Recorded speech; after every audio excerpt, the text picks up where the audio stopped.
Bowl, Fingo. Good evening and welcome to Not Playing Blood Bowl.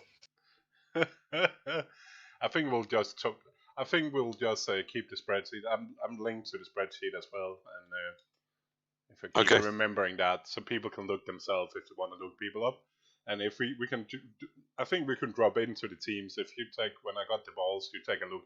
If there's anything, if there's anything particularly fascinating, we can see what happens. Yeah, we can just talk about it. I think people can imagine that. some red hot ball bingo action. And we got good time. I'm going to cast around one game between Zebros and Gary in 2 hours, so we got plenty time. No, I am full on Team O Rangers when it comes to Jelly's marble runs, but those aren't orange marbles. What we're doing here is we're organising next season's TakleZone Star Division, the KFoged or core-led NAF build resurrection format. So it's 8 leagues of 8, and then 2 teams of those from the top 2 go through to the playoffs. They are resurrection build 1100 sized teams, and as you can see in front of you, all of those people are going to get a place in the league somewhere. Yeah. Maybe I need to turn you. You definitely got a new headset. You also come in way louder than you did in your ones, at least on my side. Okay. I'll tone you down a little bit. Let me know in chat if it's taking too much volume out of a PC. I will not be silenced. Yes, 1100 seems very low, Corpax, but 1100 is how much you build the team with. On top of that, you get to put a skill package, depending on how what tiering the team comes in as. So the most likely suspects that do well in NAF resurrection builds, your wood elves, your undead, dark elves, lizard men, they tend to be tier 1. They'll probably have 5, maybe 6 skills. Because just put the link up there showing exactly how the teams are built and the teams that have been built using those rules. And then right up to something like a stunty team, which might have up to 10 skills on it. So 1100 is the base team, and then the skills are put in on top. Okay. So and of course, it's non-progression. So those teams and those skills will stay the same throughout the entire tournament. It's not even orcs. It's orcs with 3 goblins. It's going to be glorious. Is that your one? My orc's going to be absolutely glorious. Oh, fantastic! I thought you were wimping out and doing the one lineman build. And 2 goblins. No, it's 3. It's both. I got a lineman and 3 goblins. Oh, you got a lineman and 3. I see. Mine was my plan, and I didn't do it because of you. I went with a different silly build instead. My dream is always 4 bobs, 4 blitzers, a troll, and 3 goblins, and I think that's enough for orcs. Almighty Boothwreck, it's the division winners from the last season gets to pick the divisions, and a troll gets to pick the names for the season afterwards. And as you can see, the divisions are all based on well-known star players from the world of Blood Bowl. Some more known than other. I don't know how many they know. I spelled Hammerblow. I spelled Hammerblow, legend of the field, but yes, he's a Blood Bowl 2016 star, isn't he? So quite a lot of the BB2 crowd may never have heard of him, and unless there's a BB3, may never hear of him. Skitter stabs around in BB2, though, isn't he? And of course, the mighty Slug. I did check this time, Shawnee. There's a dot on the 6, and I might even have painted a dot on the 9. But they're all ready. We can hear them.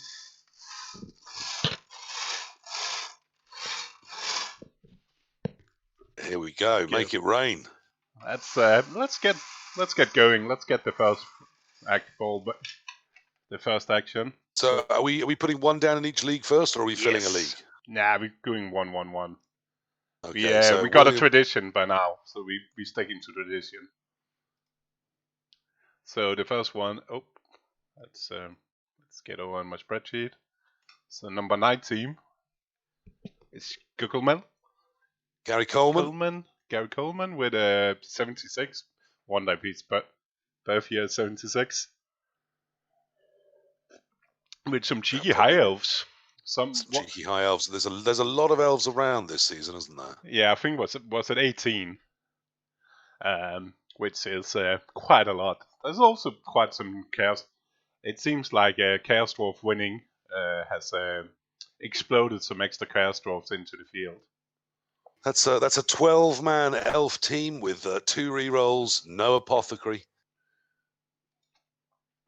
and seemingly no stars on top. That seems to be what they've gone. They've gone with the 12th man rather than any sort of team. But 2 blitzers and 3 catchers, so it is a 3-catcher build. That's where the money's gone. And talking about High Elf, the next division is Prince Moron. Prince Moron himself. With good times, Elf Union. That's 64, top of the house. Good times, the Elven Union. Last person in. I had to chase him a bit. I seem to remember his is pretty nothing. It's 12 again. Elfin Union, 2 rerolls Apo. Just dodge on the blitzers. A wrestle tackle is the stack. And some dodge catchers and a kick. Absolutely, you're spot on. It is another. It's Elven Union with apothecary, 2 team rerolls, 12 people, seemingly no special toys, and 3 catchers. 3 catcher builds very popular on the elves so far. Yeah, out of the catchers, two we've seen so far. The catchers are good. We're staying in high numbers. So next in is 63, which is another Elf Union. And Madera's Elf Union. Madera's Elf Union this time. Very easy as it was next to 64.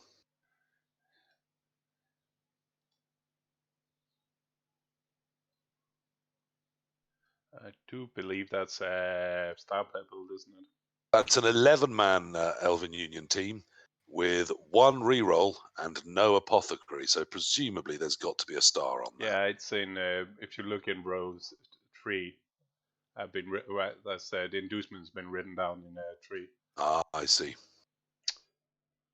So yes, indeed. It's Eldril. It is. It's an Eldril build.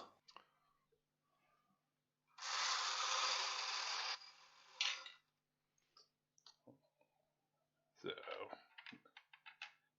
but yeah, we've got a little bit less Elf Union this time around, but we did also have 8 in this season. So, and we're keeping it's apparently first team in should be elves because next up is Hagrim and his wood elves.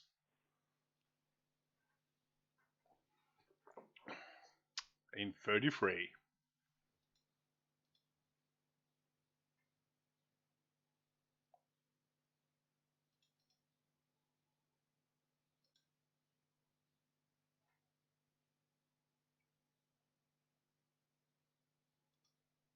Have we lost PC to the big internet? Back again. Oh, the big internet. Virgin Internet with its quality. It's good when it's there. It's terrible the most of the time. No, of course. Through those insufferable men from Top Gear trying to sell me their Amazon Prime show. Oh, I'm back. Okay, so the 4th team out is Hargrim with his Wood Elves. Oh, shit. Yep. And it's a tree build with a leader thrower. Well, most people do build them with trees, don't they, Cor? Yes. Isn't that the right way to build Wood Elves, is with a tree? I'm actually playing, I think potentially with Euroball with more stacking, it's alright. I'm trying it in a friend's tournament, but I'm still not using the thrower. So, of course, 3 catchers, which seems to be de rigueur for all elves this season. Only the 1 reroll, but of course a leader on the thrower. Strip ball and tackle on the dancers. Nothing there that's going to surprise anyone. 2 dodgy line elves. Hey!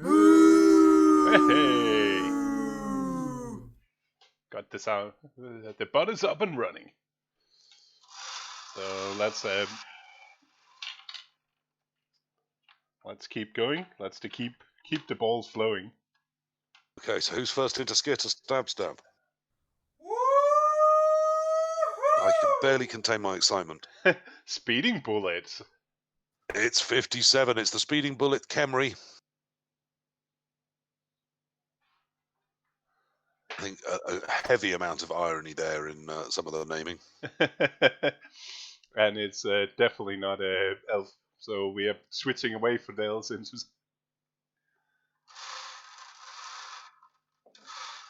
Yeah, of course I carry on. If you haven't seen it, that's how it always goes. At one point, there will be balls flying everywhere. Anything special with the Khemri? I'll imagine it's just. Nothing that you wouldn't expect. We got 4 guard, Tomb Guardians, a Mighty Blow Tackle, Blitzra, a Naked Blitzra, and then 2 block throw Ras. So there you are. There's something different. A 12 elf build with 2 block throw Ras, 1 fan factor, and 3 team rolls.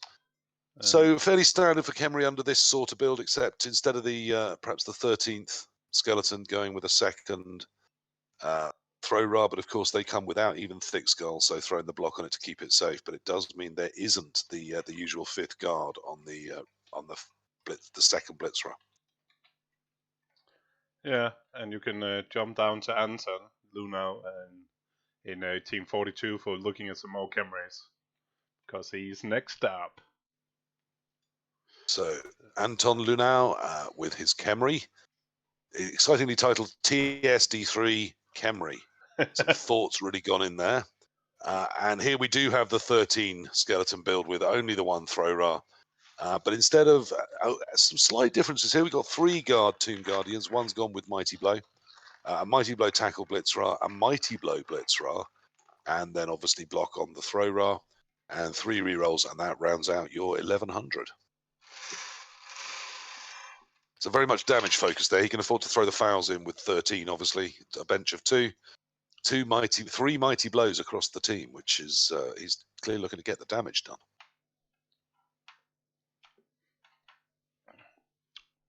And first in the Ice Belt Hammer Blow, we got Ungarn and his vampires. Vampires. Wow. Never too early in the evening for a vampire. Yeah. I'm also going to see him tomorrow at 50. So yeah, that's I got to play Ungarn tomorrow in the Chalice Cup. By the way, at 3:00 UTC, and the winner of that game is playing the winner of the game tonight between Garyon and Zebra. So apparently, somehow the system managed to put 3 CCL admins in the same foursome. Well, it's a battle royale. Which admin will rule them all? It's only Dio that didn't want to be part of that fun. So this is very much a vampire team. Oh, sorry, vampire team in name only. There are only 2 vampires, a blodge vampire and a dodge vampire, and then rounded out with 10 thralls. 2 have block, 2 have wrestle, 1 has leader. So I presume we're seeing Cheney and or the Count rented onto that one. You can again, it's in line 3, so you should be able to tell if I have remembered to put it in. I can't. I'm not smart enough to find where you've hidden that information. Just the screenshot. It's a Morgentalk build. Ah, it's a Morgentalk. If you look in B3. Oh yeah, right up at the top, I see in little tiny letters that are sort of like writing. Yes, that is a Morgenthorg on top of two vampires. That's interesting. I haven't seen a Morg build for a while. No, me neither. I don't think that's going to do very well, but it's a creative and interesting attempt. It's going to be very hard. It's going to be fun. Yeah, it's incredibly hard to take him down at that sort of size. And Azenth's Wood Elves give us the first one into Deep Root Strong Branch. So the call of the wild has called them home. 61, pulling that up. Which is a funny one, because that's a slightly different take on Wood Elf. They've got a lovely name. They're the Aguayolan Owls. Bless him, that's a sweet name. I bet he has teddy bears called that. So it's a standard 11-man build, 3 catchers, 2 dancers, and there's a tree. And of course a leader thrower, because that's how you build Wood Elves. So 1 reroll plus the leader plus the apoth. But it's gone with a little bit of. I've seen some French coaches start doing it in European rules. So instead of taking lineman skills, he's stacking tackles football on 1 war dancer and going with a mighty blow second war dancer. So he's got a killer and a stripper. That sounds like the start of a very good film to me. So it's interesting to see how it does. I must admit, I never really thought about it, because just any skills are good on Wood Elf. But I see more and more people doing that one where they, Well, I mean, most people lead the catchers naked, don't they? Because they already come with catch, sprint, and dodge. They've got plenty of skills already. And they're very fragile. I mean, the point of having 3 is that if you lose one, it's not the end of the world. Whereas if you start skilling them, it suddenly starts to be. Though I've seen sidestep on a catcher. But usually a couple of wrestle linemen or a couple of dodge linemen. But instead, stacking both of those, taking both of those off, just to have tackle and strip ball on the same dancer, leaving the other one free to take mighty blow. It's interesting. We'll have to see how it goes. Yeah, and that's the same reason what you're saying. There's a reason I got 4 catchers for the same reason, so you don't have to care about one dying. Yeah, because with AV7, despite their pace, eventually they're going to get into trouble. And they're going to get smacked. We got double high elf in Wilhelm Cheney. A good friend Mark. Oh, Froek. Yes, my friend Mark is bringing some high elves to the play, as so many people are this year. Let's just have a quick look at number 32.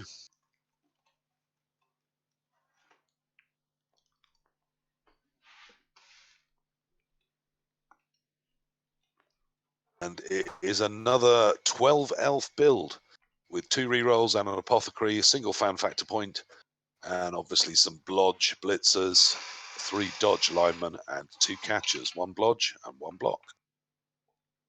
Very, very aggressive build there, very up in your face. Yeah, he's either going to be really happy or he's going to be a sad bunny by half pretty fast. Absolutely. And next out of the Magica orange balls is Endo. And Dro. That's our Ender. Dro, yes. With Skaven now, you don't see a lot of Skaven in NAF at the moment. They've slightly fallen out of favour as they tend to get in a tier where they're not one of the better teams in that tier. So it's sometimes quite hard to pick them. We've got 12 rats with 3 gutters, 2 storm vermin, a Roger, and the rest all linemen. So no thrower, no leader caddy. That's coming with 2 rerolls and an apothecary, 4 fan factor, and a coaching assistant. Now, that could all have been another rat, couldn't it? Yep. It's got a cheerleader, an apothecary, and 4 fan factor. So as well as the 2 team rerolls, they definitely plan to win some. Yeah, and I don't like the only 3 gutters. All about the kick equity. You can. I don't know if you want to, but you can certainly just imagine Dionysian touching himself hearing that. Yeah, the only problem is you need to be top 2 to get into somewhere where you can use your kick equity. Absolutely, because there isn't any overtime in the group stages there. It's just win or draw. Yeah, yeah. I think it's Sigasex will say 3 gutters is half what you need, but we'll see that later. So Elven Union and Skaven, that looks like a cuddling league to me. As always, when these AV7 teams meet, that's the brutal games. When 2 clawpommers bump into each other, hardly anyone breaks a fingernail. CJ Blackburn with his big old Camry dropping in on top of the Elven Union in Mighty Zug. CJ Blackburn, number 7, means he was very prompt in getting his team in. What a good boy. Better than me. Yes, late to your own party. Stylish, but still not very cool. So interestingly, now this I've seen before from, notably from Strider, who I think is possibly pound for pound the best Khemri coach I've seen play. So the Tomb Guardians here, we have 2 with guard and 2 with break tackle. 2 throw Ras, 1 with block, 1 naked. The Mighty Blow tackle Blitzra and the guard Blitzra, and only 12 skeletons. As I said before, you tend to get 12 if you go with both throw Ras. So the naked throw Ra there is always a worry to people. Why have you got it if you're not going to use it? And if you do use it, it hasn't got thick skull. It's not as good as a regular skeleton. Tiny bit quicker. It's a lot to pay for that second shorthands. But without it, lose your 1 ball carrier and you're dead. But the 2 break tackle Tomb Guardians is going to be interesting. And he got some elves to beat up with his tackle Mighty Blow. Oh la la. And slipping in just under Hargrim's Wood Elves is Sean 18. So there's a match already with his Khemri. There's one to really look forward to.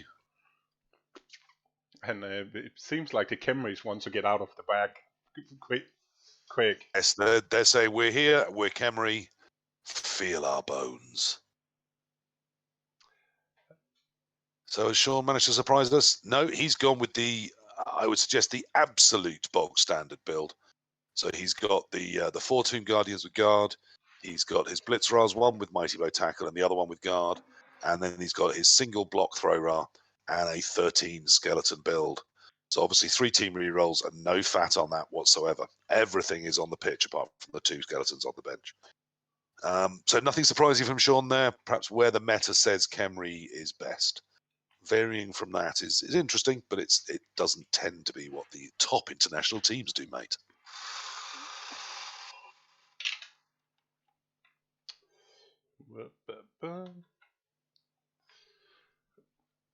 Who's 16? So, Speeding Bullets Khemri are joined by Vigente's Wood Elves. Exciting thing about that, of course, is that almost all Khemri have a Mighty Blow Tackler, so those Wood Elves should get absolutely smushed, and who doesn't enjoy watching that? Now, this is a fascinating build for the Wood Elves. I've not seen its alike. So there's 2 team rerolls, no Apothecary. There's a tree. There's 2 dancers with tackle and strip ball. There's 4 catchers, 2 wrestle line elves, and 2 naked line elves. Yeah, what a surprising build again. But finally, Yes, you get one of the interesting teams, your favorite team of them all, the little fat guys storming into Grasnack on 29 for Store. Store with his halflings, fantastic. Well, that's the very best of luck to him. I think it's a season of experimentation and giggles for Store. Not necessarily trying to come out of the competitive end of the TakleZone Star Division this season, which of course isn't necessarily the only thing it's for. He's gone with a Master Chef and Strong Branch and Zara the Slayer. Wow, so that's a lot of star power. 2 trees, 1 with leader, 1 with block. No rerolls. And then just that. halflings up to 12, but of course with 2 joining in, that's a 14-man roster, 3 halflings on the bench. And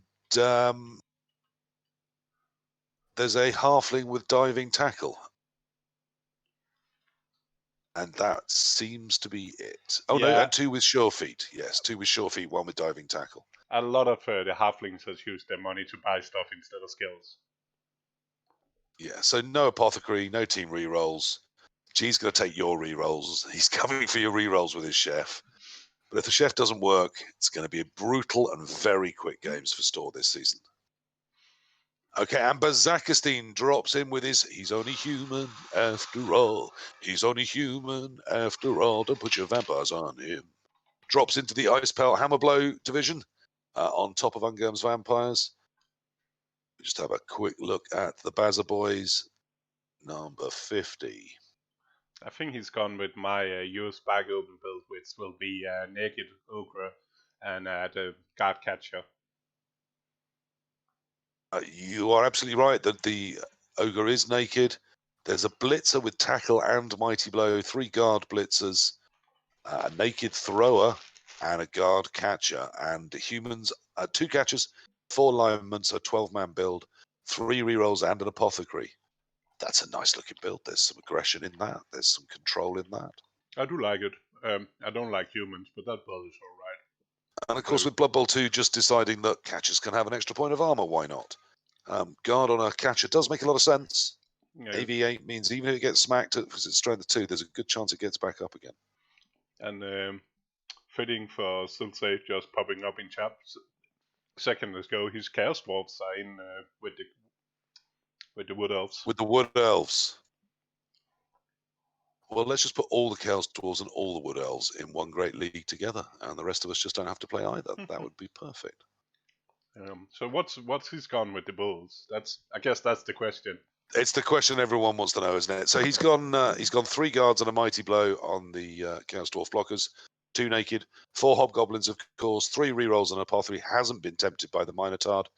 The Bull Centaurs, 1 has block, the other one, it's gone sure hands. Oh, he's going with the Justitian build. It's Yeah, somehow... the ball carrying bull centaur.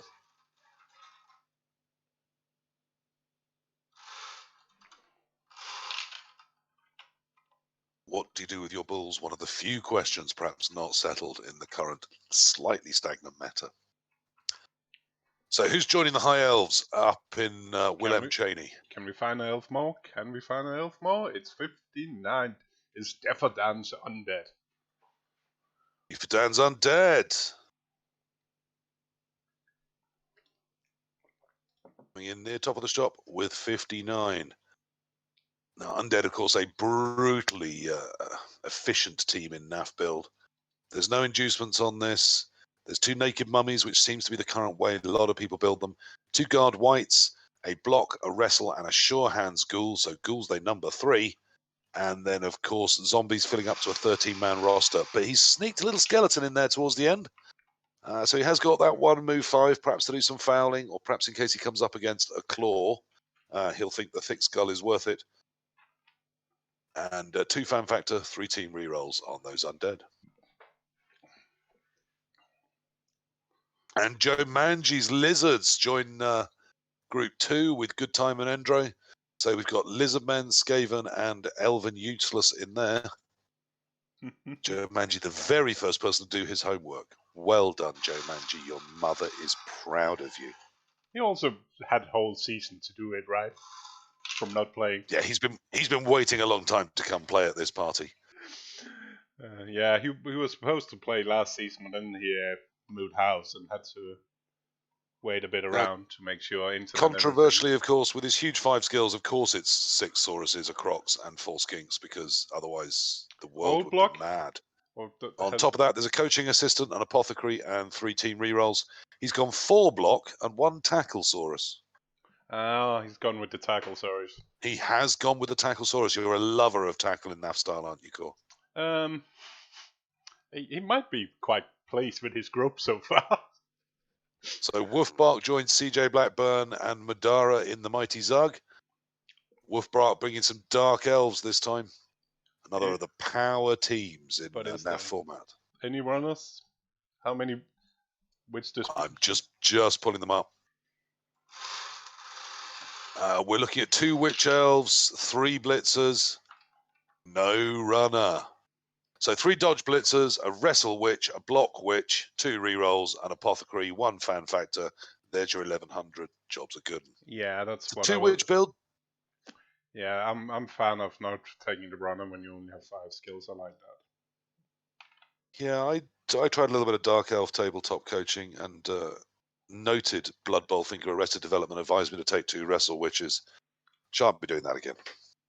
Yeah, it's the problem is as soon as you get into trouble, having 2 Wrestle Witches is not really useful. And that's what I found. Is that if you're on top of them, then great. But if you're not, you don't also really want to be wrestling with it. So another Elven Union. Geryon drops into Glart Smash Rip on top of the Khemri and the Wood Elves. That's looking a very tasty division already. Yeah. Geryon, another one that did his homework on time. Yeah. Silver star for him, second to get it done. Another one spending all the season just beaming to get in. So here we've got 2 Blodge sidestepping blitzers, of course. 3 catches, because everyone that has catches is taking 3. That's the 2020 way. All of them have dodge. We've got a leader thrower, we've got a wrestle lineman, and a guard lineman. That's your 2 team rerolls and an apothecary, and that's all your money gone.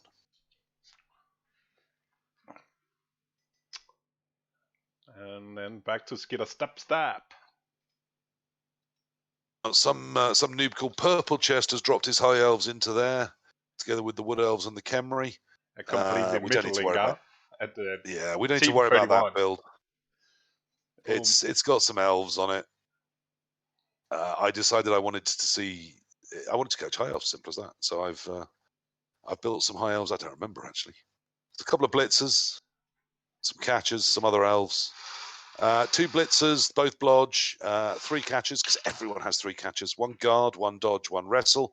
3 dodge linemen, only 11 elves, but chunky 3 team rerolls.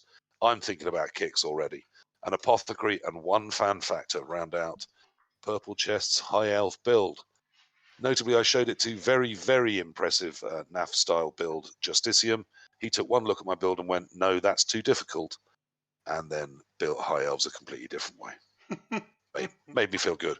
Hellboy drops in on top of Store and Anton Luna with his Lizard Men. Let's see what's making that up. 28. I remember that. That's just after 27, isn't it? Unless they've changed things. Yeah, and I even think the spreadsheet is in order, counting down. Interestingly, and rather sweetly, Dionysian at 27 and Hellboy at 28, they walked hand in hand to the post office to send these in. So that Lizardman team, again, we've only got 4 block Lasauruses, and the 5th skill this time instead of tackle is a break tackle-saurus. Wow, the variety. On top of that, of course, you're getting 3 team rolls, an apothecary, and your 1 fan factor. Yeah, like I said a lot of times, I'm not fan of the single break tackle. It's the same with the bulls. If you just have one, it's so much easier to lock down. Then I'd rather almost just go with the block and hope you can block stuff free instead. And on top of these vampires and humans, we are going to throw Elyod and some more halflings. It's the same build as Store. So I can save right. you that. So again, we've got 3 trees and Zara, and then some halflings, which so won't be relevant to whether they win or lose games. It's pretty much same build. I mean, he may have more halflings. Cannot remember. It'd struggle to have less. I do love people going, oh, I love coaching halflings. Then they bring teams to things that just hardly have any halflings.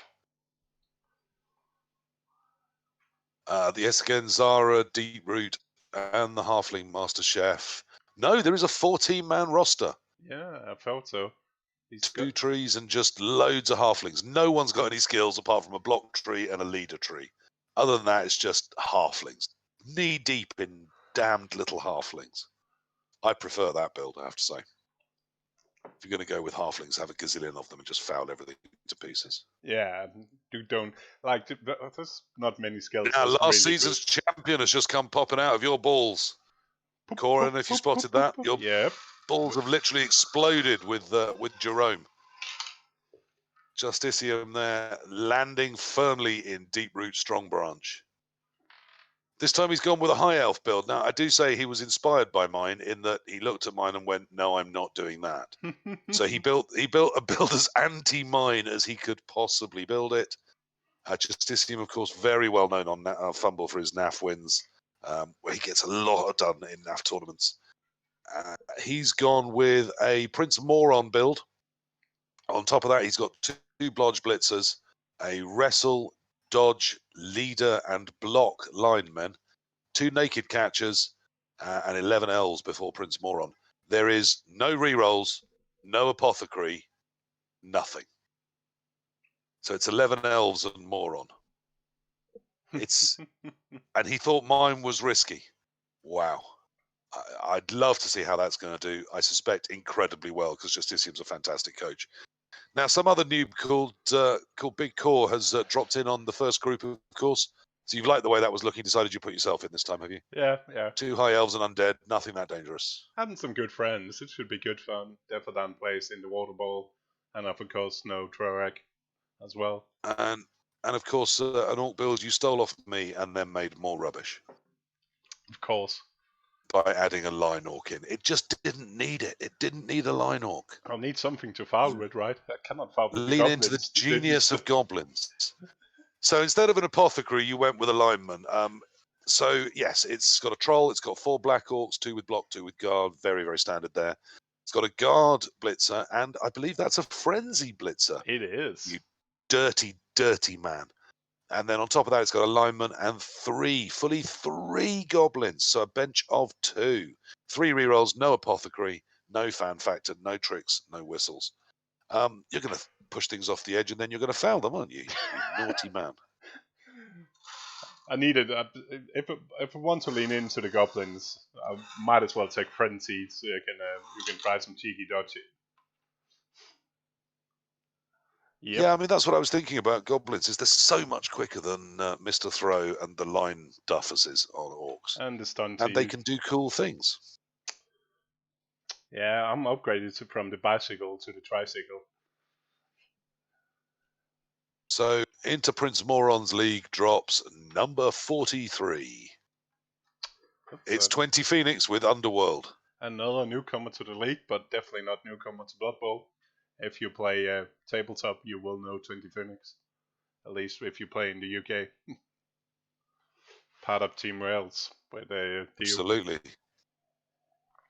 So his Underwhelm, obviously there's a Warpstrine Troll that has Claw. Interesting, there's no inducements on it. It's very unusual for Underwhelm. Yeah. Still 2 Skaven Blitzers because it's, Blood Bowl 2 is retro gaming.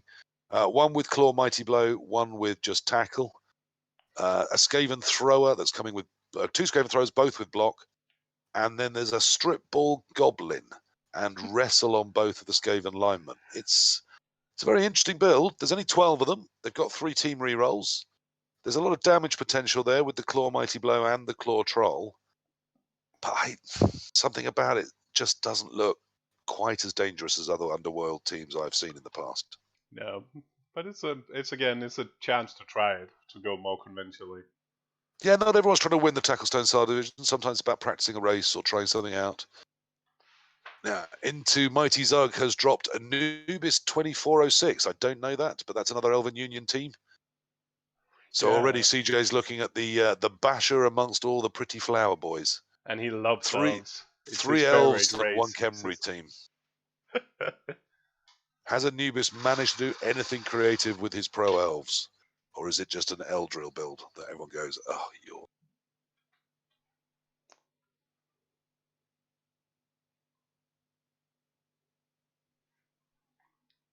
No, it's a Hubris Rakarth build, so I'm not yawning at that. That is at least creative and interesting. Fantastic. Let's go with something that definitely won't work at all, and it's even worse odds than Eldril. 2 Blitzers, one with Guard, interestingly. One obviously Blodge Sidestep. 2 Dodge Catchers, only 2 catchers. Boo. 2020, the meta is 3 catchers. Everyone knows that. Did you not get that? Yeah, but his star player is quite expensive. Yes. Leader on his thrower, and then just rounding out with Naked Elves. He only gets the 1 team reroll. There's no Apothecary. There's no bells and whistles. Of course, there is a bench of 1 because he had to have 11 before the star. And it is Rakarth is a very, very good star in some ways and completely terrible in others. He's surely not planning to just stab things and imagine You have no clue what he's planning. It's amazing. I was laughing so hard when I spotted it.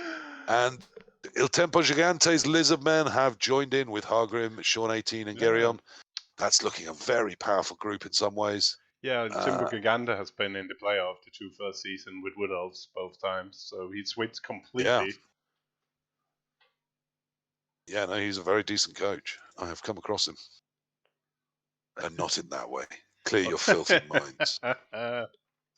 Now, this is the Lizardman of my dreams. So, of course, it's exactly the same build as everyone else, except it doesn't seem to be. He's somehow got a 12th player. Yeah, you He's can got choose a that. He's got 6 skinks, 6 Sauruses. He's got 5 skinks, 3 team rolls, and no Apothecary. Yeah, and he's gone with the 5 block. So it's the most standard of lizards, except, as you say, trading the Apoth for the 5th skink. And AV9 usually holds up pretty well in NAF style. I don't mind going with a largely AV9 Ruster without Apothecary. I really like the Apple. If you get that Soros chip early, it's just so good because it's such a problem for you. Now, into Skidder Scabstab, obviously the best league this season has dropped Mars M with his Wood Elves. Oh, 2 Wood Elves. Really? Really? Are you really? Can you, Mars, you actually have a point. I think PC was thinking about the stabbing thing. You actually got a point. What does Red Tech have? That is a good. So Mars M has Wood Elves. That's always fun and creative. 4 catchers, 2 War Dancers, no tree, and 5 linemen, 2 of which have wrestle, 1 of which has dodge. The catchers are all naked, and there's strip ball and tackle on the dancers. 2 rerolls, and an apothecary. That's what not having the tree saves you. Yeah, he's gone with my style of Wood Elves.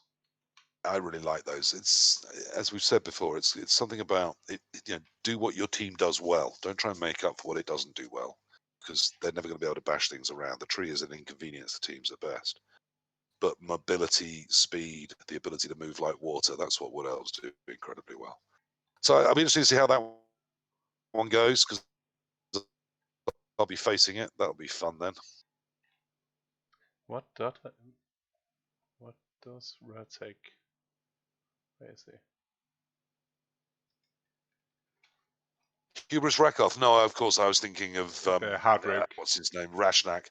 Yes, no, he's a reasonable Dark Elf star, as so many of the Dark Elf stars are.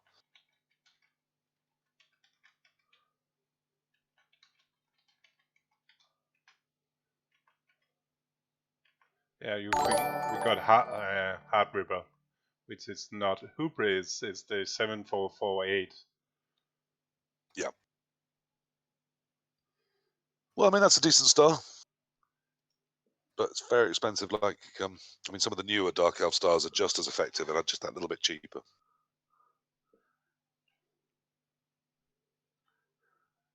Yes, so I mean he brings strip ball, mighty blow, and block, but you're not going to use the dirty player, are you? Not realistically. You just can't chance it in disappearing. Unless, of course, you win a bribe on the kickoff result. I suppose then you might be able to chance it, but even then. Be interesting to see how that goes. Right, who's dropping into Grashnak? We had the first ball bingo accident. It was about time. It's number 14. Another 14, French that's player. Obsidian with the Chaos Dwarves. Part of a team NAF on Blood Bowl 2. So that's an incredibly mixed division we've got there, isn't it? And being French, I'm expecting to see some guard on these bulls. Let's see if that holds true. No, we've got 1 block, 1 break tackle, and 4 guard CDBs. 4 naked hobgoblins, no minotaur, 3 rerolls, and an apothecary. So we're back again, 1 of each, with some of us think it's like having nothing. We really need to be disciplined to make sure that the right one is in the right place all the time. And now number 20, Nîmes l'Ancien, so our defeating finalist last season, is back with Dark Elves this season. The ancient one. Anything interesting? No, I have absolutely nothing interesting to say about any Dark Elf build ever in NAF. There just is nothing to say. It hasn't loaded up yet, but we got French players. There might be assassin on one of them. There isn't, though, is there? I will say he's done that thing of he's got 3 blitzers and a witch, but the blitzers are all over the place. They're not all together, so it's hard to see. So yes, there's 3 blodge blitzers and a jump up and a wrestle witch, 2 team rerolls and an apothecary and 1 fan factor. So he's gone. Oh no, and then there's another witch hidden down the bottom with block. So it is a 2 witch build. Yeah, that's a standard, but I'm pretty sure we'll run into a assassin build somewhere.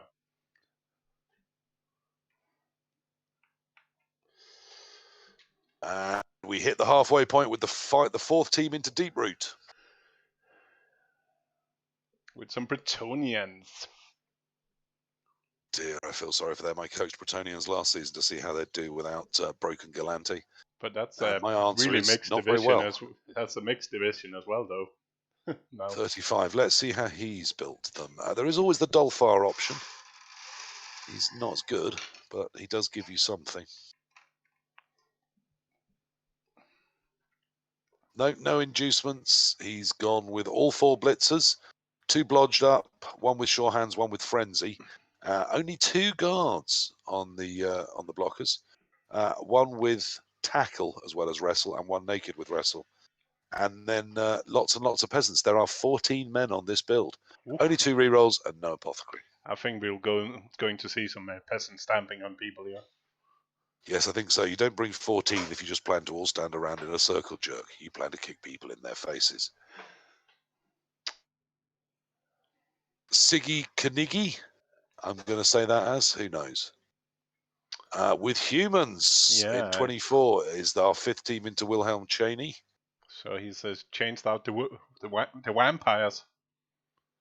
It's our division winner. There's only 2 vampires. I think we should be calling that the Morgue team. So he's gone with Mighty Zug. He's got an Ogre. He's got 3 Blitzers.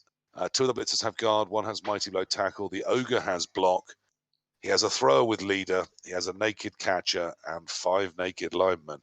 Only 1 team reroll. No apothecary. No bells and whistles. This team is set there to try and do some damage. They're going to come at you with a Mighty Blow Blitzer, a Mighty Blow Ogre, and a Mighty Blow Zug. Yeah. And try and smash you off the pitch. I actually think he had William Janey on his vampires. I'm pretty sure he named that division. So that's a bit fun.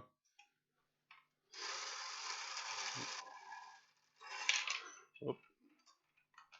And actually, a high damage in there. He's got what so far? He's got 2 high elf teams, an undead, and some orcs. So there's some teams there he might be able to get on top of. Got Strider and his small fat ones. Coming into the House of Moron is Strider. Team number 8, Strider. This time with dwarves. With dwarves. His first race, according to himself. I'm not expecting to see much surprise in how these are built. Surely the standard 1100 build of 1 Slayer, 2 Runners, and 12. 2 Blitzers, 2 Runners, 1 Slayer, 3 team rolls in the Apothecary. Absolutely bog standard. Guard on the Blitzers, 2 guards on Longbeards, and a Mighty Blow Longbeard. So naked runners, only 5 skills for dwarves. It is hard to get that block on the runner. It means giving up the Mighty Blow, and dwarves do like to have a Mighty Blow tackle. They're so slow, they need there to be less things so that they can sometimes catch them.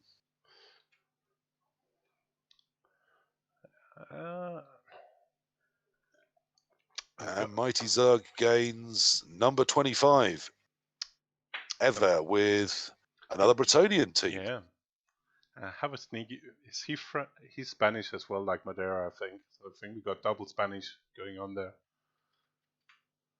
Well, the name is TSD3 Elvejo Tercio. Yeah.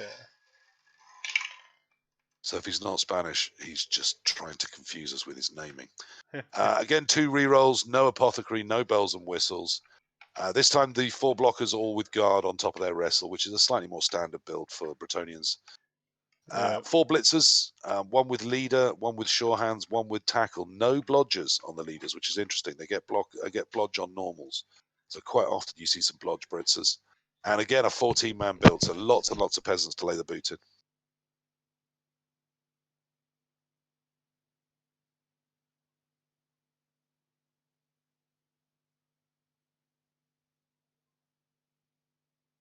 Into what I am so far calling the group of death, into Smash Rip drops a chunky lad's hand. 3 knuckles and the early signs of varicose veins.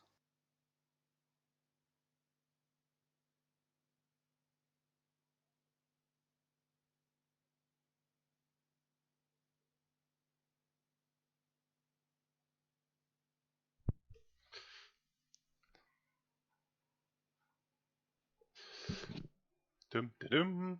Nothing to see here.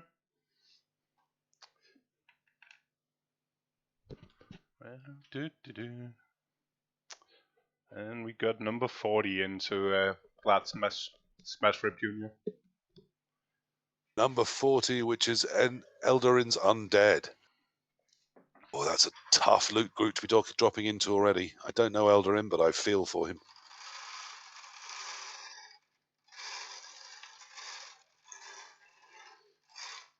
Three or 4 ghouls?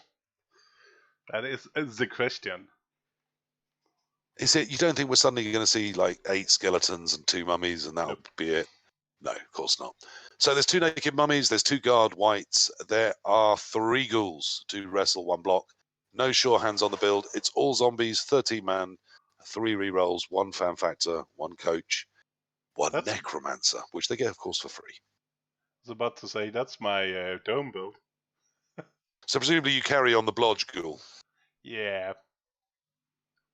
And then you sack things with your Wrestle Ghouls. That went well, didn't it? Yeah, at times better than others, especially if you lose a guard. It's a bit shit if you lose one of the guard whites. Perhaps you should be less careless with your guard whites. Did I win the game or didn't I? Yes, you did, but could have won it better. I could have won it better, but I still won. Let's jump on to Skitter Stab with Seeker's Eggs. Some Skaven. That group is highly movable. And that's Seeker's Eggs is Skaven. And it's some fresky Skaven. You will love them. Coming in at number 23.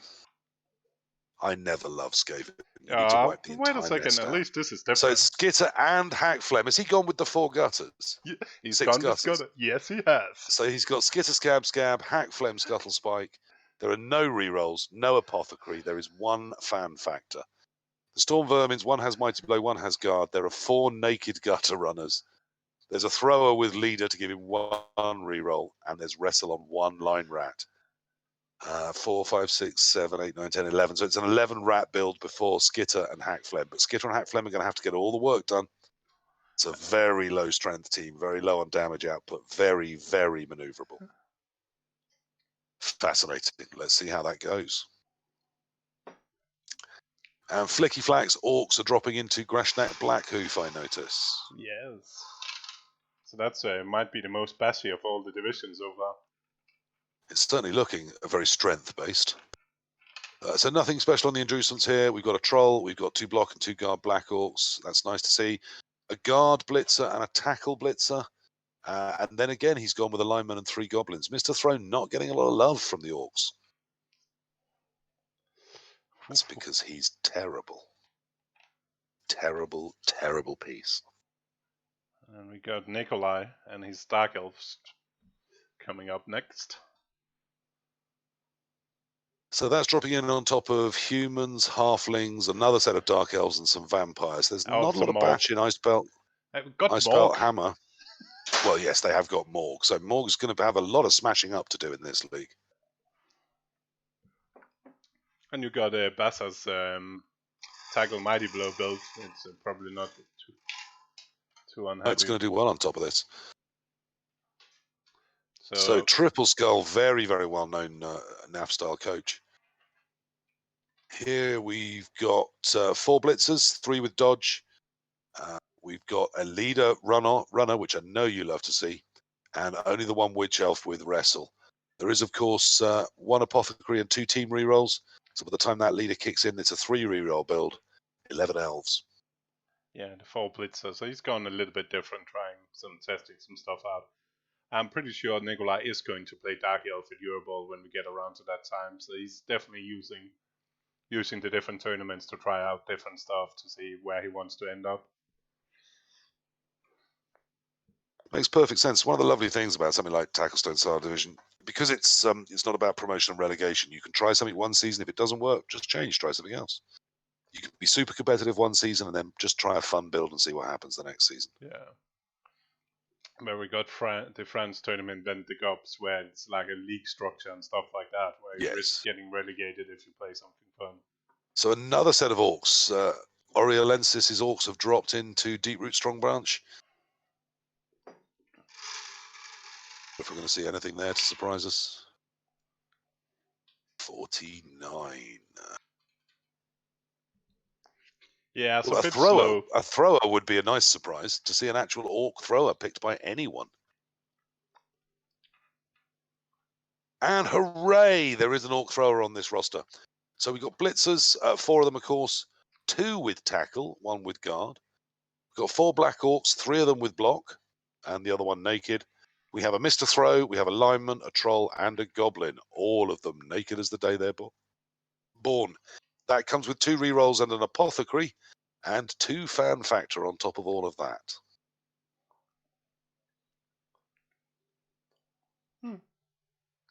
But Mr. Throw. Right, back up We're starting to get full now. Wilhelm Cheney, the 6th team of 8. Talking him. He's just popped up in chat. Yeah, CJ, you and me both. A lot of love for the Orc Thrower build. The world has left Orc Throwers by, and I don't know why. Oh, yes, I do. It's because they're awful. And they couldn't keep up. They missed the bus. So very hope his humans join. He's named them the bashiest team. I'm hoping to see all sorts of bash when I come over here. There's no inducements. There's no Mighty Zug. There's an Ogre with guard. There's a Mighty Blow tackle blitzer, 3 guard blitzers, a naked thrower, 2 naked catchers, and 4 naked linemen. For a build of 12 with a cheerleader, an apothecary, and 3 team rerolls.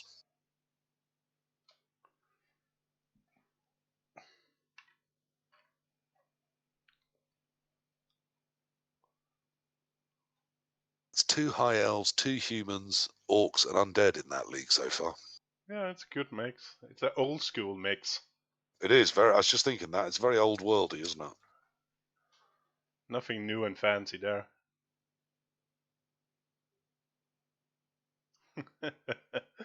And we got some more orcs coming out the back. Largo Feldorf's orcs drop into the second one.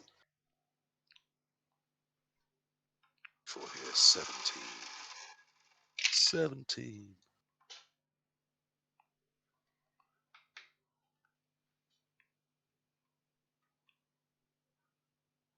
So we've got a naked troll. We got 4 black orcs, 2 block and 1 guard. Got a Mighty Blow blitzer, a tackle blitzer, and a guard blitzer. Another Mr. Throw, a single lineman, and a goblin to make up the 12. 2 team rerolls, a cheerleader, an apothecary, and an assistant coach. So there is a lot of different orc builds out there. Let's see how the throw ones do.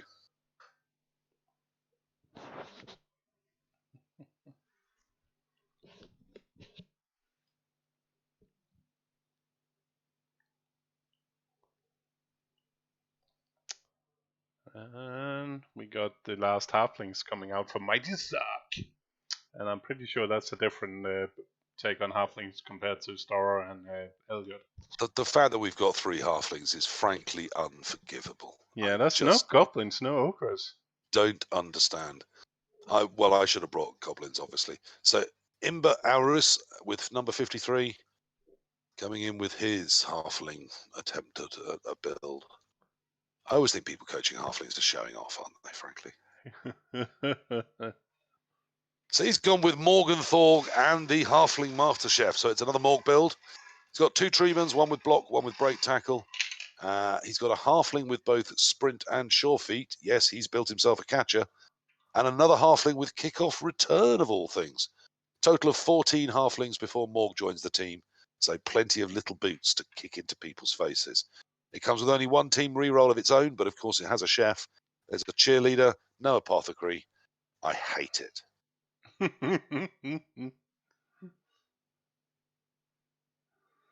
If you're going to coach something pointless, why not have a chainsaw? I don't understand. Why would you not want a chainsaw? It's too late now, CJ. You stuck with the Khemri. Oh, but as if Glart wasn't tough enough, we've now got Rascal bringing some Chaos Dwarves to the party. Let's see if I think he's got any hope against some of the big names already in this division. They're called the Ziggurat Warriors, but Warriors is with a small W, so he's really not put the effort in, has he? 2 Bull Centaurs, 1 block, 1 break tackle. He's not carrying with a bull. Hooray! 3 guard CDBs, a Mighty Blow CDB, 2 naked ones, 4 hobgoblins, 3 team rerolls, and apothecary. That's how you build Chaos Dwarves. Not sure you can afford the Mighty Blow. I think you need at least 4 guards. So if you don't put guard on a bull, I think you need 1 on a Chaos Dwarf. But your mileage may vary.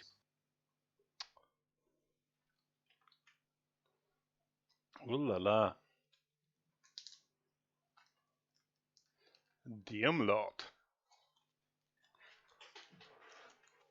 Popping in, unsurprisingly, with some more orcs. He do like his orcs. There's a lot of orcs about, isn't there? It's a wall of green today. So DM Lord with the orcs. Ooh, nasty. Alfair Stonehands. Obviously, one of our Italian cousins joining us for this. He's gone with a naked troll. He's gone with 3 naked Black Orcs. The 4th one has guard. 2 Mighty Blow Blitzers, very much the Italian style. 1 tackle, 1 guard. He's put leader on his thrower. He's got a lineman and a single naked goblin. 2 rerolls plus that leader and an apothecary and 2 fan factor. It's an interesting build, the 2 Mighty Blow, isn't it? But I just think with all those naked bobs, he might struggle to get the use out of them. But again, a very experienced coach. Who am I to question his builds? He's in with 2 Wood Elves, High Elf, Skaven, and Khemri. And he's taking in the high rolling orcs into that division. It's brilliant. Yeah, the tackle will come in handy, won't it? And the Mighty Blow.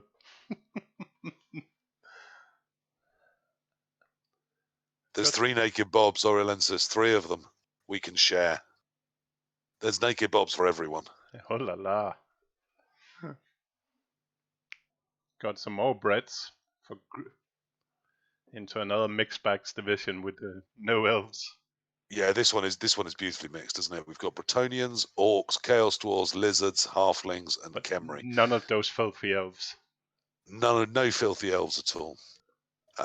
So Scab 44's Bretonnian build. Let's see what he's done with it. Of course, he's Scab 44, but he's numbered 41 because, of course he is. Yeah, I was thinking about cheating. So no inducements, 4 blitzers, 2 blodgers, a leader and a tackler, and then only 3 blockers, all of them with guard on their top of their wrestle, and 6 peasants. I think that's a 13-man roster. Yes, it is. 2 rerolls, a cheerleader, and an apothecary, and a coaching assistant. So a little bit of everything there. Who knows how he's planning to be quite responsive? I thought not quite enough of a roster to go around heavy fouling, but you can still lay some fouls in. Still a bench of 2. Some blodge there, but also a tackler. 3 guard, whereas 4 could be had easily. I don't know. It seems like it's trying to sit between all the stools and maybe not get any of them effectively done. Dimmy G's Undeads join Ostpelt. I will imagine that's another skillless undead build. I mean, you've got to hope so. What we're hoping to see is some badly built undeads. Perhaps he's thrown something on the mummies, but no one's doing that nowadays. No, those mummies are naked as the day they were exhumed. Yeah, I think it's another. He's gone with a tackle white instead of 2 guard whites. 1 guard, 1 tackle on the whites. And then block, wrestle, and sure hands on the ghouls. But it is the 4 ghoul build that I know you love, Core. Yeah, of course. I like it for non overtime formats. I'm not crazy with it for the dome things where you got overtime looming. Sure. And then that leaves 4 zombies, rounding it up to a team of 12. There's 1 cheerleader, 3 team roles, 1 fan factor, 1 coach, and of course a free necromancer. Yeah, they also there's a thing as well. I like it better when it's not Euroball rules. The old-fashioned where you had 6 skills. The problem with the Euroball rules is it's kind of leaning into 5. Who fucking cares about mummies and skills? There's nobody good is letting them use them anyway. Well, we haven't seen so far a single undead build with anything on the mummies. No. So clearly that memo's got round now. I've also been quite vocal about it. Demides, I'm pretty sure I've had a talk with him. It's his Euro Spike Open team as well. Got another of the old playoff contenders in Townloft. Switched to Lizards as well. With bringing his lizard men to the party. The one that got his in nice and early. Good boy.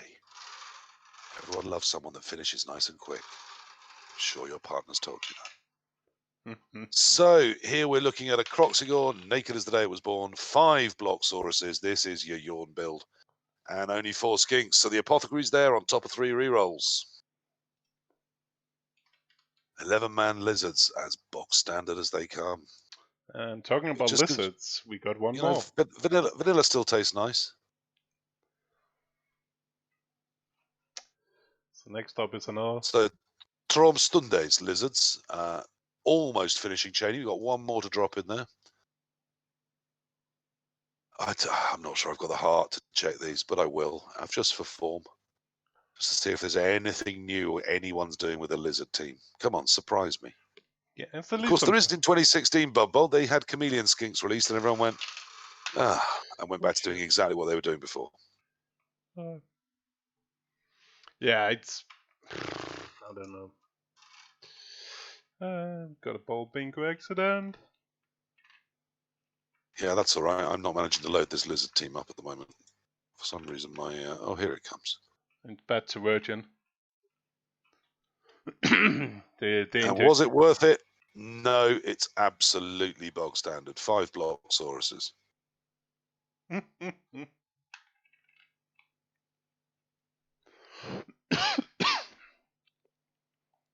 And talking about Strider's Dwarves, we got a new team for Strider.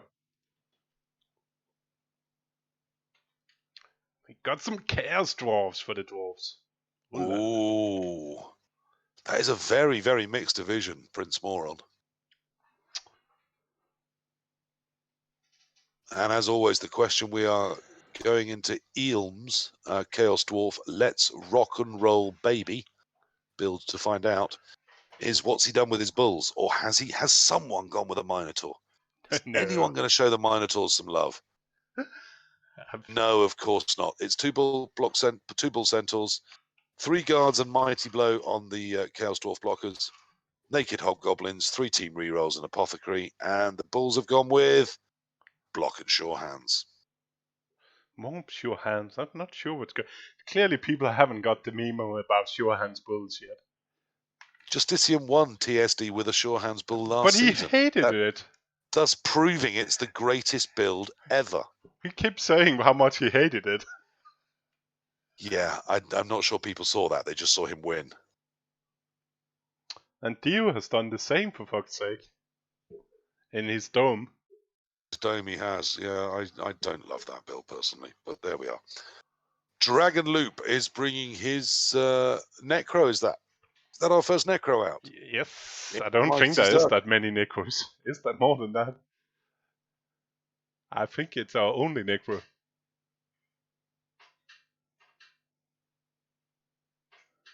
Which I'm not going to read out the name of this because it is a www, and I'm just worried someone will type it in and find out it's a filthy porn site. So we've got 2 block werewolves. We've got 2 flesh golems with block. We've got a white with guard, a naked white, and a blodge ghoul. Rounded out with zombies to the number of 13, and there are 2 team rerolls and a cheerleader. Block fleshies. That's interesting. No, I think there's a lot of people agreeing on as long as you take the same skills on both. If you take guard on both or block on both, as long as you take the same on both, it's probably fine. The problem is as soon as you have both, you'll always have the wrong one in the wrong place. Yes. Okay, well, that'll be interesting to see. I mean, you mostly obviously see guard on fleshies, so it's nice to see someone do something different. Not that I've come across a lot before, but I'll see how those go this season. Oh la la. And Harty has joined the group of death. That one is looking incredibly competitive. Yeah, if you're not someone whose name I recognise in that division, then get the hell out of it. So Harty's Dark Elves, number 34. Blimey. He's I'm glad I'm not the 8th name going down into that group. Okay, nothing that surprising here. You're going to love that there's a dump off leader, runner with leader. We've got only 2 blodge blitzers, 2 naked blitzers, and the witches have block and wrestle, and there's 3 line elves, and you're thinking, hang on, Dave, you're about to tell me there's only 1 team reroll and an apothecary. I am, because there's an assassin. Oh yes, he's brought an assassin. I told you so. So Harty, who is very good at Blood Bowl, has brought an assassin. Just let that sink in. It's to be fair, you will see it both in Italy and France. They do like their high rolling pieces. Yes, I mean if it can get somewhere useful, which it can't because it's got no skills, And if it can stab something valuable that has the ball, which it can't because it's got no skills, it'll never get anywhere near it. But there's Then Skinks and sometimes they can do wonderful things. there's But they don't. Skinks and Wood Elf and Khemri in that division and Elf Union. It's not a bad division for Assassin It's not a bad division. And I think the quality of those coaches is going to make that Assassin a little redundant. I think it's great for high rolling, less good coaches. But we'll see. We'll see. That's certainly a division to keep your eyes on. There's some incredible depth there in terms of coaching quality. We must be close to 8. I think we got like 8 Chaos Dwarf. I think we must be running down the line, but we got one more now. Down to Skitter Alex Stab G is bringing his, no doubt, creatively built Chaos Dwarves to Skitter Scab Stab. 52. Let's see what he's done with those bulls. I can't with anyone that really doesn't care and is just pretending to. Oh, now this is different. Again, everyone is going with just 3 guard and a Mighty Blow Chaos Dwarf blocker. He's done the same, but his 2 bulls, he's taken block on both. There you are. That's what passes for creativity in the world of Chaos Dwarf building.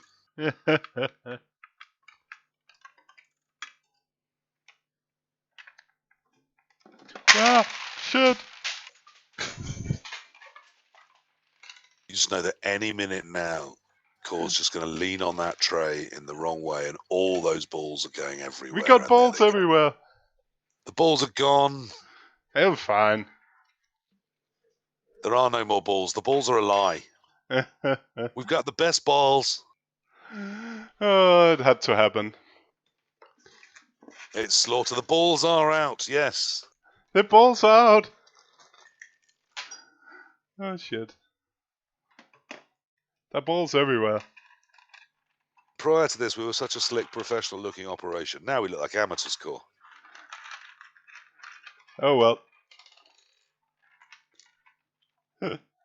You'll notice now that when the divisions come out, suddenly Core's in the one with all 3 halflings. Shh. One's trying to escape. Don't let it go free.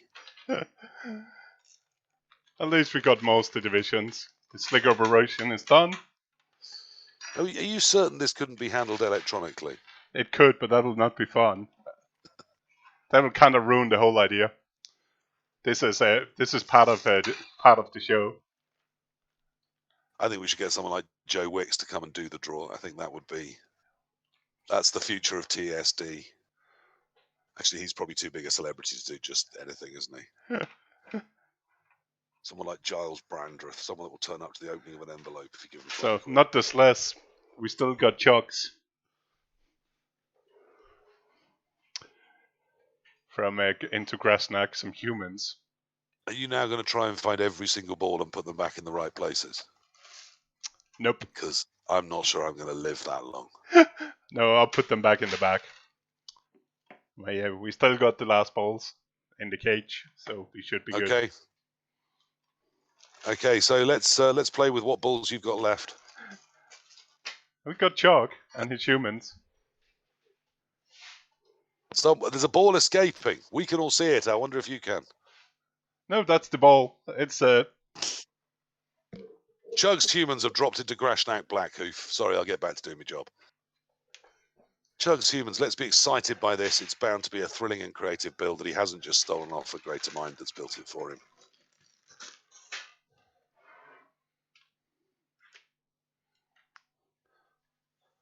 They're only human after all. He's gone with a Mighty Zug build. There's a block ogre because if you've got Mighty Zog, why not have another thing throwing block Mighty Blow hits around? Only 2 blitzers, both with guard. There's a leader thrower. There's a naked catcher. There's a block lineman, a wrestle lineman, 4 naked linemen. It's 11 plus Mighty Zug. He still manages to squeeze a whole 2 team rerolls in and then 1 little point of fan factor on top. I hate that build. I mean, you really need to high roll with both the ogre and Zug. You've got Zug's so slow, and the ogre won't. He'll let you down. And then you've got 2 guard. It's going to be very hard to keep stuff safe if the 2 big towers are hitting, let you down there. So good luck to Chug. Everything is all right. Very mixed route though. He's going to get to throw up against all sorts of different things. McNaughton is coming in with his Chaos Dwarves. So we got ADIV light. It's McNaughton 4, so not McNaughton 1, which is the one everyone worries about. No, it's a McNaughty 69. Triple upgraded to McNaughton 4. And he's in position 54 with his... Oh, Chaos Dwarfs. Thrilling. I do love looking at all of these identical Chaos Dwarf builds. We must be running out of them. That's good. That was only 8. This is what Thursdays are truly for. Hooray! Hallelujah! Oh, McNaughton, you lovely ginger thing. You've gone and put a Minotaur into a NAF build. A lot of love going out for that. And of course, if you're going to put a Minotaur in, what do you have to skill it with? It has to have Claw. And it does have Claw. So we've got a Claw Minotaur running around. No one can tell him why. There's no need for that. Oh. There's 2 Bull Centaurs, both with block. There's only 2 guards on the Chaos Dwarf blockers, but there are 6 Chaos Dwarf blockers. There's a big total of 2 Hobgoblins, so it's an 11-man build with 2 rerolls, an Apothecary, and 1 Fan Factor. And God bless him, the best of luck to all that sail in him. He's brought a Minotaur. Cheers. And von Steinberg has gone with Orcs, the original gangsters. OC, I love that. Original, see you next Tuesdays. Let's see what this one is. Finally a build that got me excited. A Minotaur. How quaint. Has no one told him? Has he not? No, no one tell him. If you see McNaughton, tell him a Minotaur was a really good idea and you wish you'd done it. Okay? He's in chat. I know. Cool, I know. He's been talking about his suboptimal build for like 2 months now. Okay, so this time we've gone again 3 naked Black Orcs, one with guard. There's a guard blitzer, a tackle blitzer, 2 mighty blows. So again, very much the European style on these Orcs. Then a naked goblin, a Mr. Throw, and a lineman rounds it out to 12. 3 team rerolls they're sneaking in there, and 1 fan factor, no apothecary.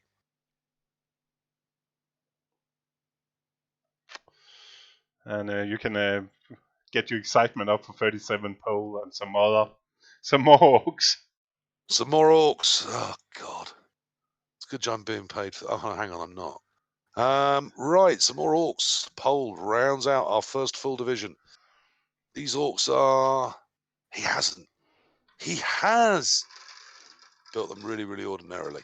So he's got a troll, he's got a Mr. Throw, he's got a mighty blow blitzer, and for some reason a frenzy blitzer, which we all know only noobs take.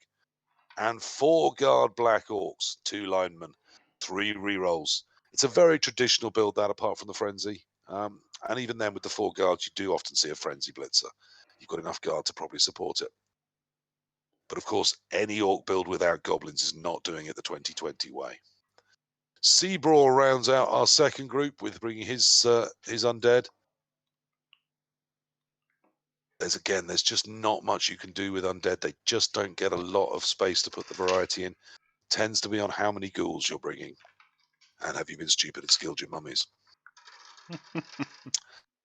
And we do see a mummy with guard from Seabrawls. 1 naked, 1 with guard, a white with guard, a white with tackle. There's only 3 ghouls. 1 of them naked, 1 with wrestle, 1 with block. He has got a skeleton on his 13, but the rest are all zombies.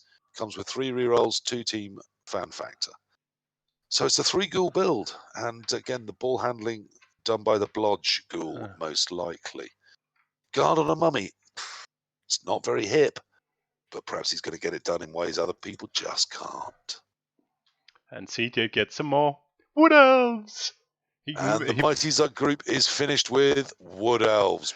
Blimey, that is a dodgy group, isn't it? CJ is just so happy. Kithor's Wood Elves. Kithor, another very, very fine NAF level coach. I'm going to go and have a look, but I'd be amazed if we see anything beyond the very, very standard aggressive Wood Elf build here. The big question, of course, is tree or no tree. I'm pretty sure we'll see a tree. We do see a tree. So there's a tree. We've got 2 dancers, strip ball and tackle, nothing unusual there. Leader on the thrower, 3 naked catchers, wrestle and dodge on 2 of the 4 line elves. It's an 11-man build, 1 team reroll, 1 apothecary, plus the leader. Nothing spare after that. Very standard Wood Elves there from Kithor. Yeah, he was Glass Smash Rip. The group of doom is followed out by Poncho. DLV does a lot of development work for Spike, of course. big name in the BB2 community, Mr. Spike himself. Mr. Spike. And he is bringing AM. What's that? Amazons. Ah, Amazons, our first dirty girls. First and only? Surprisingly low. No, on the there's dirty two. girls, There's one more coming up. oh, I some more think ladies do. Melter Metal has one as well. Please forgive the old school male toxicity, but typical of women to turn up late, isn't it? So here, of course, we've got. Oh no, that's a little bit unusual. So Amazons don't get a lot of love in this rule set. We've only got 11 ladies. We've got 3 guard and a mighty blow on the blitzers. We've got a leader thrower because there's only one team reroll. There is an apothecary, and there's Roxana Darknail. Yes, it's Roxy's ons. Rocking that party, rocking that party. Once you go Roxy, you don't go back. Leaping agility 5 dodgy cheat that she is. And Willinich didn't have to wait to the last. He's coming in fourth to last with his Dark Elves. Vilnich's Dark Elves joining the Skitter Scab Stab League. That's all the best people are there. Too many bloody elves, but there we are. I was 18 to begin with that needed to be into 8 divisions. Put them all in one big field, lock the gate, bomb it. And you're one of them. Have rid of them all. I count myself in that filthy build that I've done. So again, we got 3 Blodge Blitzers and a Block and a Wrestle Witch. There's no Assassin, there's no Runner, there's no Party. 2 rerolls, 1 Apothecary, a Fan Factor. Oh, I feel sleepy just talking about those Dark Elves. Very, very standard build. Usually does all right. Gets too many draws. Grashnak Blackhoof. It's Dionysian dropping in with his vampires. Sorry, we are contractually obliged to call them vampires.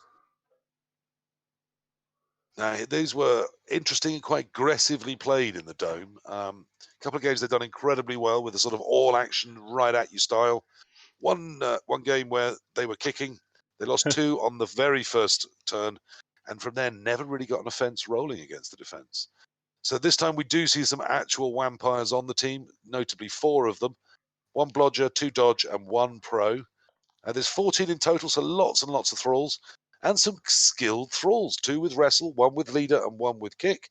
There's 3 team rerolls and Apothecary rounding out that whole sorry mess. Vampires. Wow.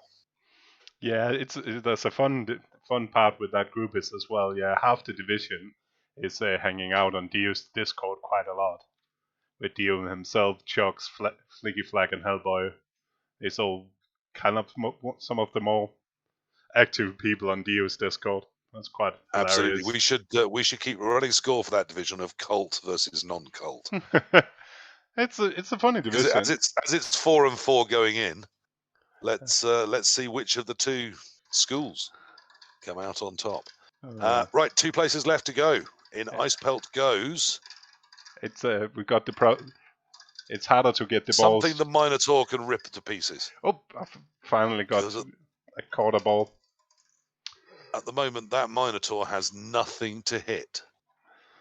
Give it something with AV9. Give it something it can rip to pieces. It got some dwarves. He got dwarves. Oh, that McNaughton is doing a shirt copter over that. Certainly I am. The Minotaur has at least 1 target in Abram's dwarves.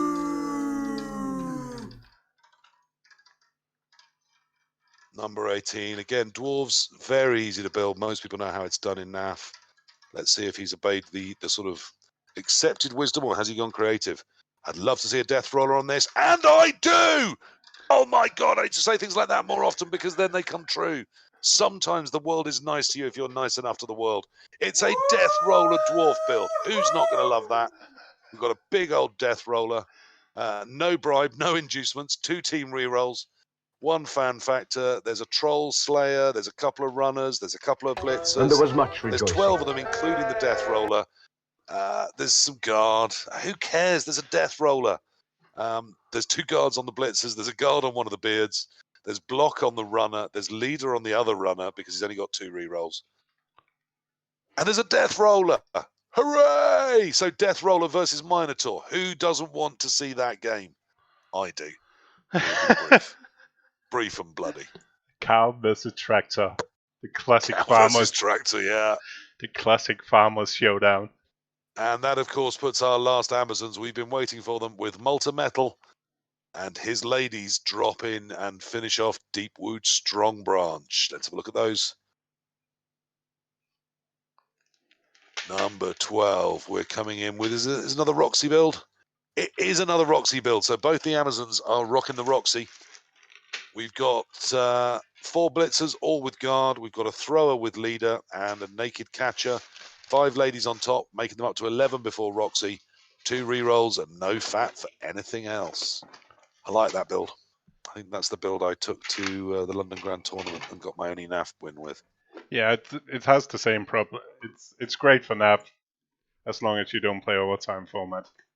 Yeah, because there's only 12 ladies at the start and they just don't hold together. No, fantastic. So there is some variety in there if you go seeking it. Thrilled to see that both the Claw Minotaur and the Death Roller are in exactly the same division. That is where they should be. And every other game is just a warm-up for the battle royal, Yeah. tractor versus cow. Yeah, and should be good. It's good. It's a good spread. There's some heavy wood elves. Some heavy elves. Some very, very dodgy divisions up there, aren't there? Yeah. So you gotta take part. We have another tradition: is the stupid guessing who's going to end top 2 in each division, so we can look really, really stupid when the season goes. Yeah, this is crazy. I don't even know some of these coaches. Yeah, but, it's the best. It's the best part of this. So we got mine division. Okay, at the moment you're dropping a nasty thing all over everything. Stop playing with your bookmarks. So in your division, I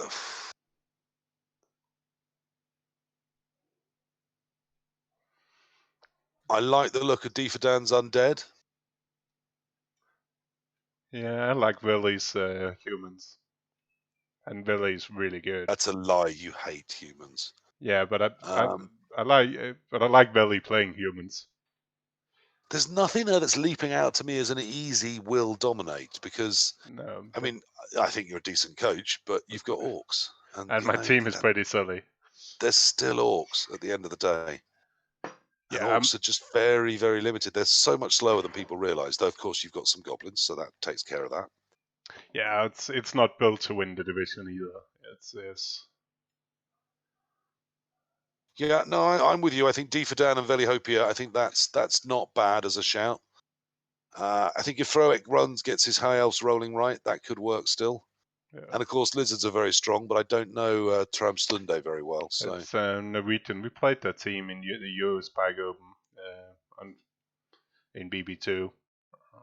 I think Lizard's going to struggle with all that. In that mix of teams. Moving on to Moron. Seabraw's a very good coach. I've seen a couple of his streams, but I didn't particularly like his undead build. Still a very strong race, though.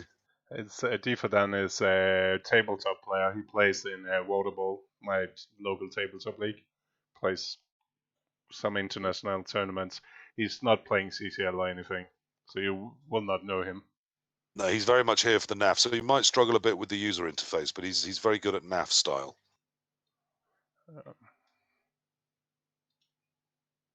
You're going with Joe Manji for Prince Moron, are you? Yeah, I think so.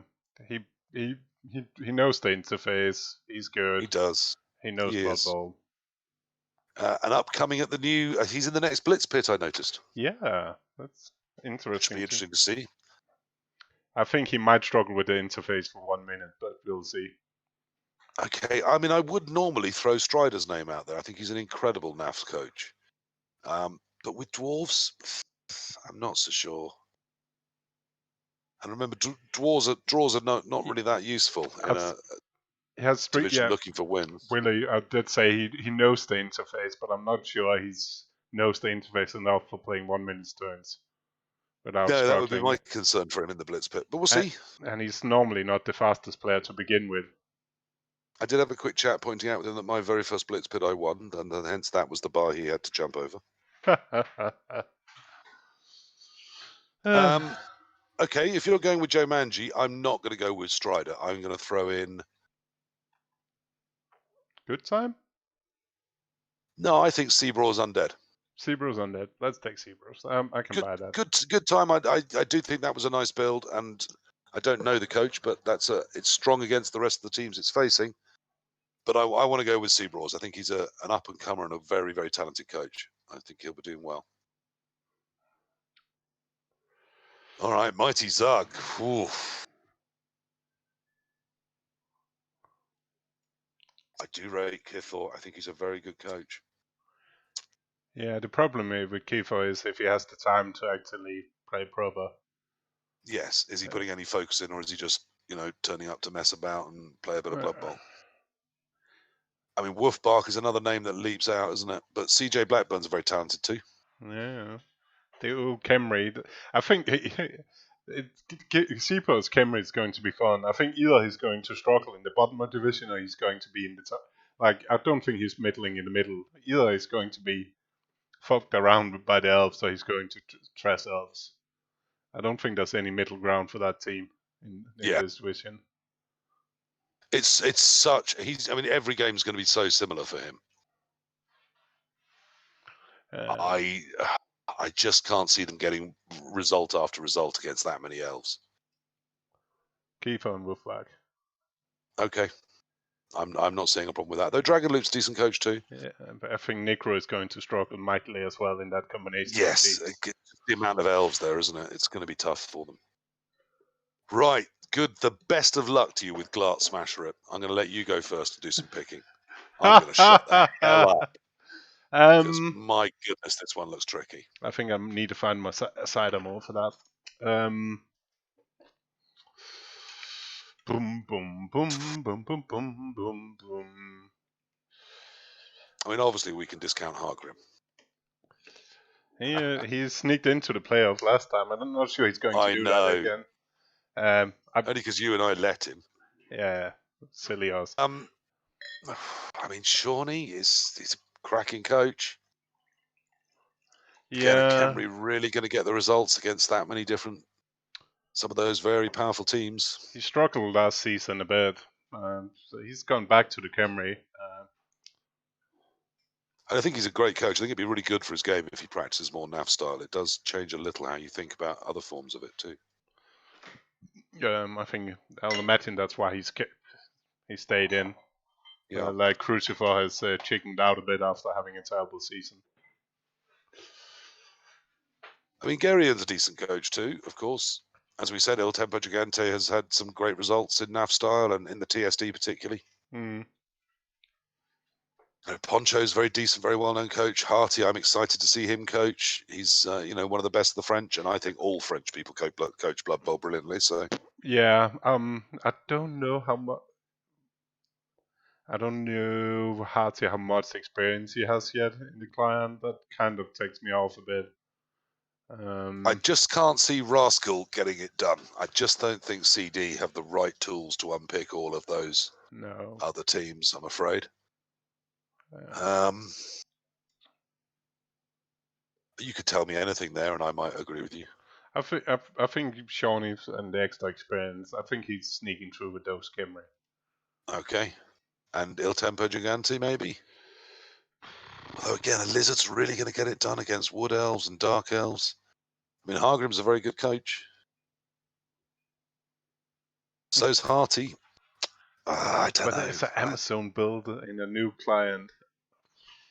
And Roxy Amazons. I mean, and there was much rejoicing. I don't know.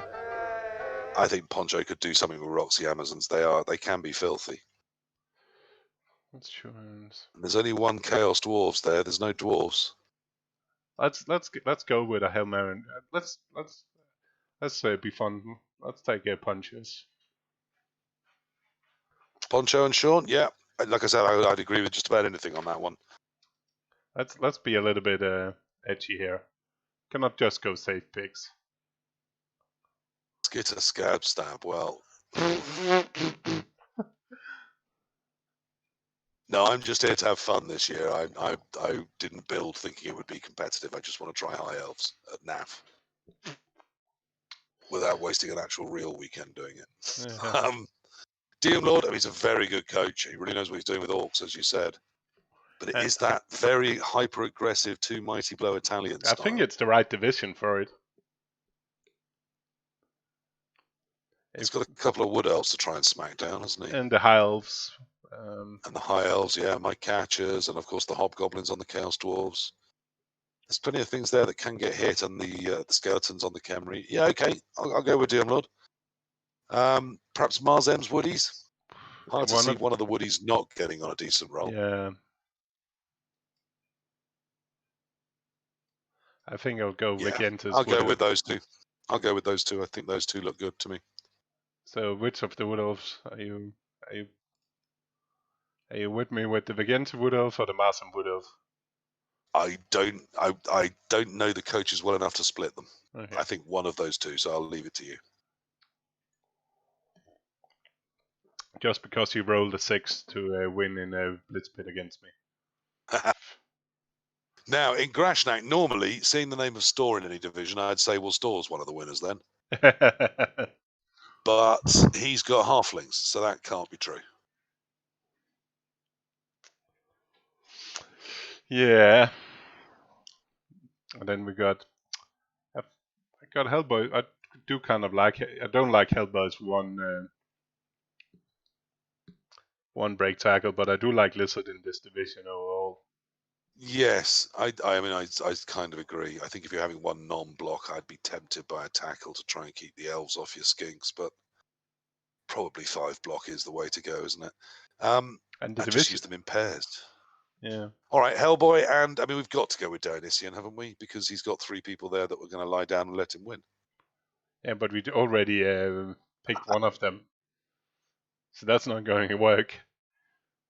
I think I don't think Chug's human build's going to work, I have to say.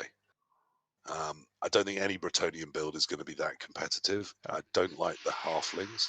So I think we're down. I think I'm a bit with Chad. I think we're down to Obsidian or Anton sneaking in. Okay, then I would probably say if you're determined that it's not going to be Dionysian and his vamps, his vampires, then I'd say go with the Chaos Dwarves of Obsidian. I just think Khemri are going to struggle against some of those matchups. I think vampires are going to, be able to take them on. But vampires are also going to struggle mightily. Against lots of other things, but I think they'll be fighting against the Khemri. And I think Bretonians come with some anti-Khemri tools that can be useful as well. So I think the Khemri are going to struggle to get the solidity of results. I tried to pick it up against it, but I couldn't roll my 4. And in the rain, of course, they just never see the ball in their hands. It doesn't happen. It's illegal. So in Heist Pelt Hammer Blow. Oof. It can't be either the tractor or the cow. It just can't be. I wish it could. I wish in my heart I felt either of those was a competitive build, but they're not. They're fun. So yeah. Dimmy G's undead, maybe? I don't know. Nah. I mean, I love Dimmy, but I've seen him coach. I think we're back to... And when he's sober, he's all right. When he's not sober, less so. I think Name Lancion, I mean, just on form, we've got to be picking him, haven't we? Yeah, and I think the next spot is... And then Elyod or Baza, maybe? Triple Skull. Or Triple Skull. I mean, you could talk me into Baza, Triple Skull, or Elyod, but Neem, Triple Skull, I think on NAF experience and form would be the 2 I'd go with. Baza, I love him to pieces, but he's not really a human coach, is he? I don't know. Elyod has flings. He does. We can't pick those. So, and Ungon has vampires. Vampires with Morg. Yeah. Yes, they're not vampires. They're a Morg build. It's a freaking Morg build. It's hilarious. Now, if you don't highlight Justicium here, we can't be friends. No, even he's going. I don't think it's going to be. It's a no real moron build. It can't win. It can't, and yet he always wins. Yeah, I think he might struggle more than he did last season. Well, he can't struggle less. I mean, it was ridiculous. He just wants through everything. You're really no re-rolls just because he's got Prince Moore on. There are no re-rolls on that team. It's the Prince, right? It is the Prince. Prince Moron is quite a decent player at times.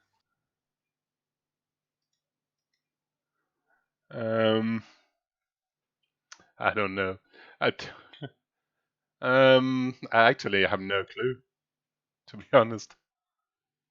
Void lenses, orcs, tenders, lizards, Finsteinus, Bags, orcs. I don't know. So say. There's 2 orcs in there, isn't there? But,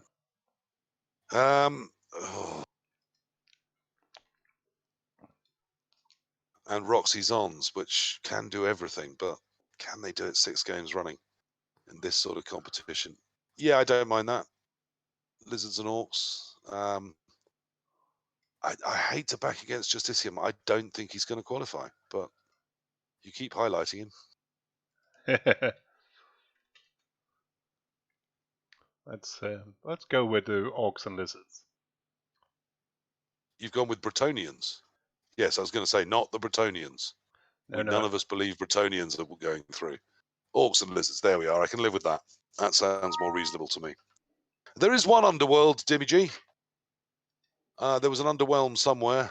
I remember seeing them. They're a very underwhelming build though. There's no toys. Phoenix.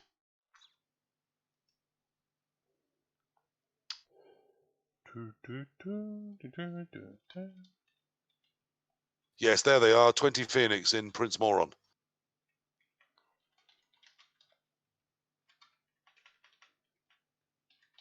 But they're, as I seem to recall, it was a Claw Mighty Blow Blitzer and a Claw Troll and no secrets, no rents in at all.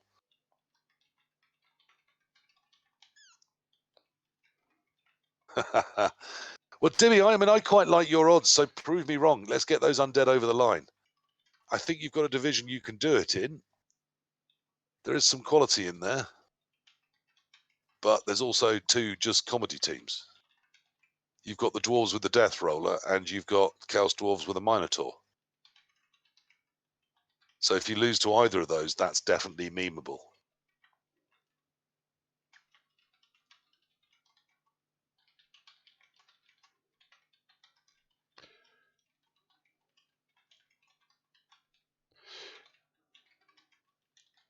Yes. So the division is all the divisions are created, so people can actually, if they could be helpful and cancel their request for the joining zone and then ask to join the division they've been drawn into. That would be much appreciated, so I don't have to take it, everybody. It's free, so you can literally just join your divisions out there. Okay, so keep an eye on those names and go looking for your division, and let's get everyone where they need to be. Let's kick this TakleZone Star Division season off. So yeah, we can get the divisions rolling as soon we got all 8 into a division. We do like we normally do, so the 2 weeks deadline starts from when the last division is getting activated, and the same rolling forward. The 2 weeks for the next round starts at the earliest when all divisions are done with 1 round, so you can get ahead of the game. Plenty of time to get those 7 games played. Yeah, it's a nice, easy schedule. Yeah, it's not a sprint. I don't particularly like 1 week deadline leagues myself because it just makes me. I think you spend too much time scheduling and too little time playing, which just makes it pretty annoying for me personally. So I prefer 2 week deadlines, so that's what I'm having in my own league.